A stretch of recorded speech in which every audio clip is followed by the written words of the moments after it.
Ito yung binili ko. Yung lumabas ako, pumunta ako sa city. Ito yung binili ko. Kasi favorito ng anak ko. Pag uwi niya ng Friday, itong gusto niya. Alimasag at saka konting shell, no? Magluto tayo ngayon ng Korean menu. Korean menu po ang lulutuin natin. Ang sarap nito. Hindi ko alam yung pangalan ng yung tatlong shell. Ang alam ko lang yung tahong at saka yung tawag dito yung maliliit na na shell sa dagat. Lahat po yan nasa dagat lahat. Tapos yung pinakailalim dyan is yung pusit na maninipis na pagkahiwa gamit ang machine para hindi siya matigas, no? Yan, tinatanggal natin dyan yung natin dyan, mga anik-anik dyan sa tahong na yan, no? Ang the best dito guys is ang sabaw lang talaga. The best dito. Ay, hugasan natin isa-isa. Pero mag-iwan tayo ng isang piraso na alimasag para sa ating gulay, sa ating kalabasa. Yang sachet na yan po ang pangsahog doon. Yan po ang powder dyan na kasama. Isang set na po yan. At hugasan natin maigi para malinis. Ayan. Tapos ilalagay na natin dito sa atin yung cooksil natin na wok, no? Diyan ilagay na natin.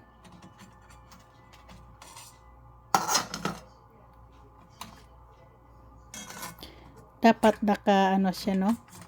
Naka-organize para mabilis lang maluto. At kung kakain tayo, diretso na yan ilapag doon, hindi na yan hanguin, no?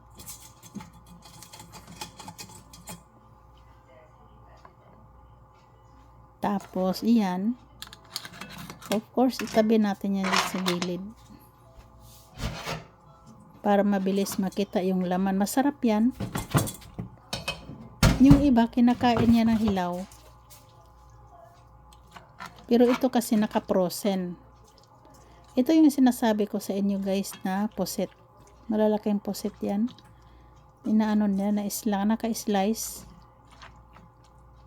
Ganon. So, hindi natin lahat ilagay dyan kasi para mabilis maluto, no? Lagay natin sa gilid yung iba para mabilis. Iyan. So, ang next natin na ilalagay dyan, of course,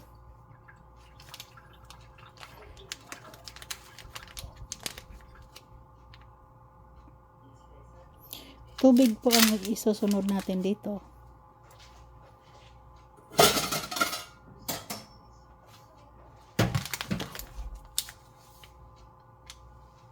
Para maluto po siya. No? Tubig at saka mga lamas.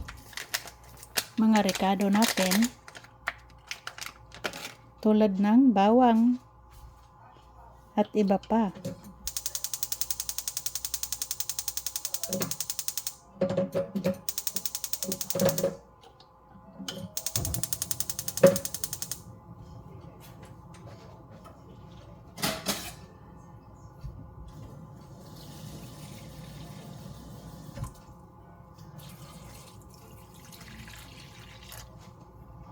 So, inaayos natin yung mga lahok natin dito. Inaayos pa natin. Yan. Ilalagyan na natin ng tubig. Yan. Para pakuluin.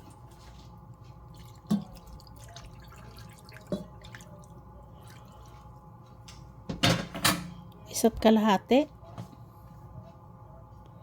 Tama na yun, isa't kalahati.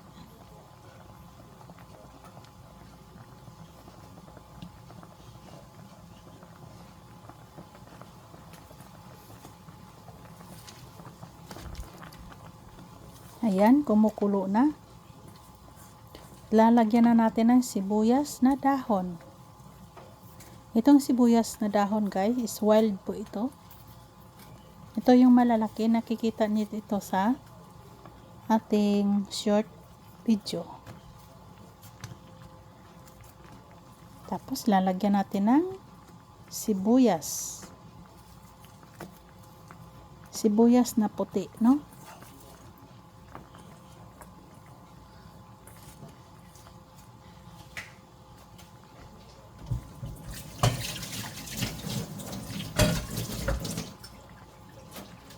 Tapos, susunod natin nung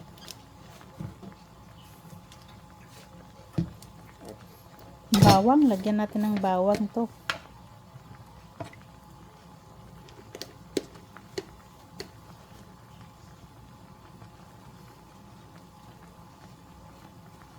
Yan, bawang po.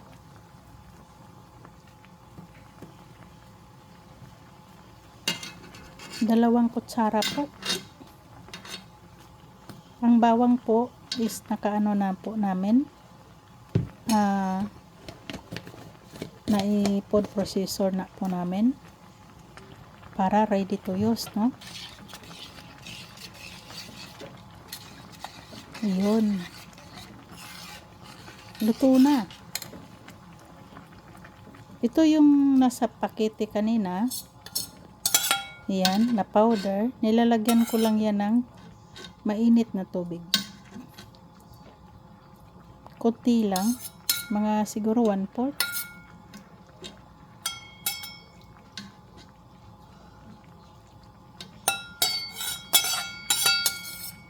Yun, napakasarap to.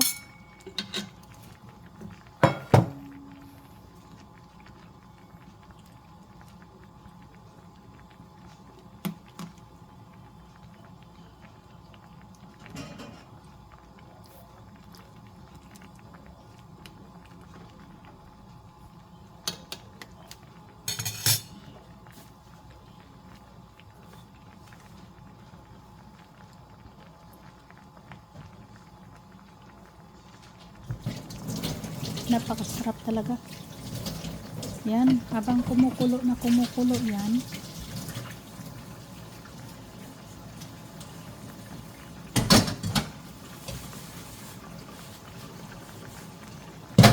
Tatanggalin na natin tong itong mga impurities, no? Yung mga bubbles dyan na dilaw. Kasi hindi yan maganda sa katawan, no? Tatanggalin natin yan.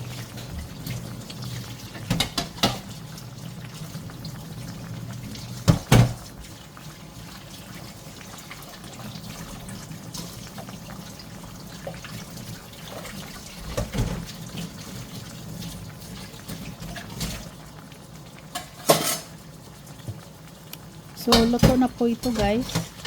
Ang iano na natin, i-simmer lang natin yung sabaw. Para lalong malasa. Ito po yung na paborito sa Korean.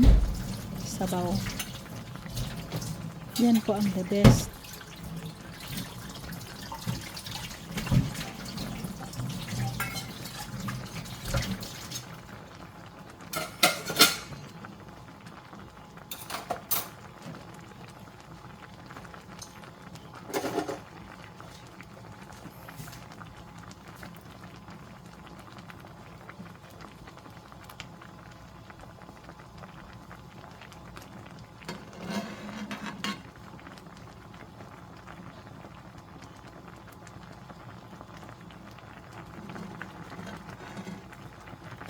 Yun, tinatanggal na natin.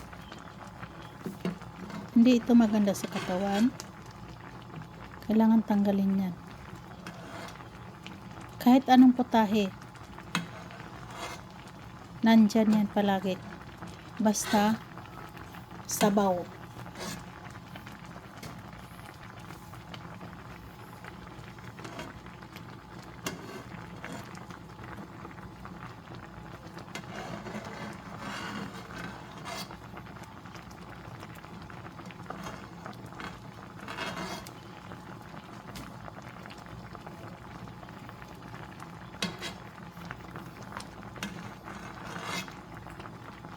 Kailangan matanggal talaga ito.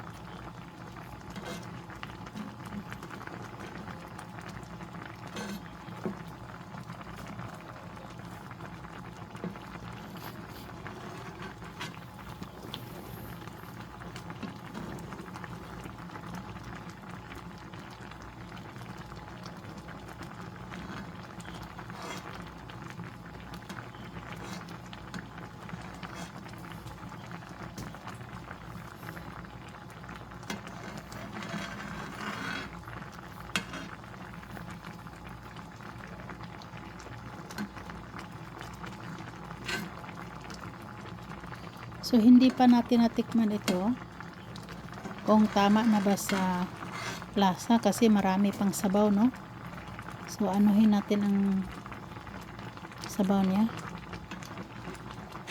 I-simmer pa natin para mas masarap. Kapag marami kasing sabaw, hindi yan masarap, kulang sa lasa. Pero kailangan din natin sa umpisa may sabaw para naman manunuot yung mga lasa sa loob ng ating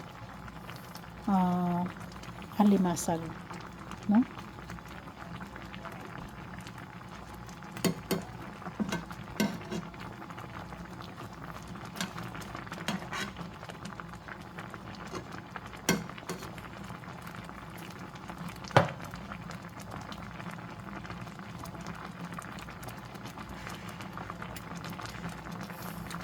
Sarap to guys. Kung makatikim ka nito, nako, makawaw ka talaga.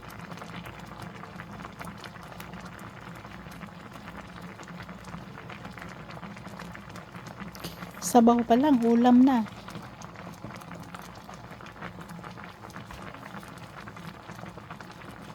Marami talaga ang sibuyas na puti. Tapos yung bawang, 2 kutsara.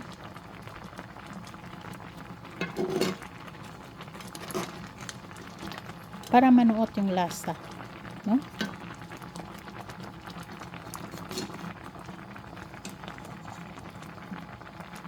Ayan. Lalaki ng mga alimasag.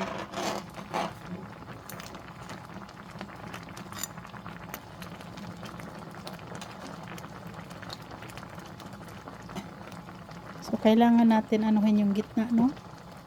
Yung pusit na malalaki.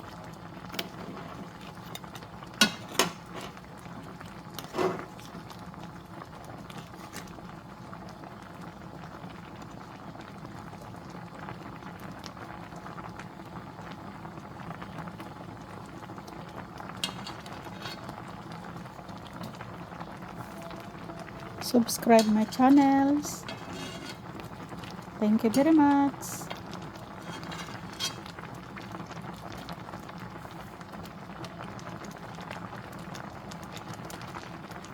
Yan po, titikman natin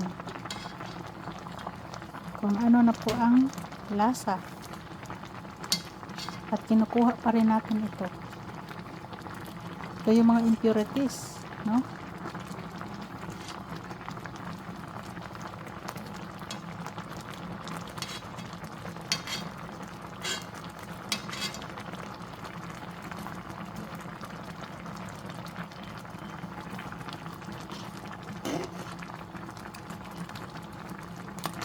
Yan. At tatanggal na lahat. So, so yung tubig, konti na. So, kailangan natin tikman. Yan, tikman natin.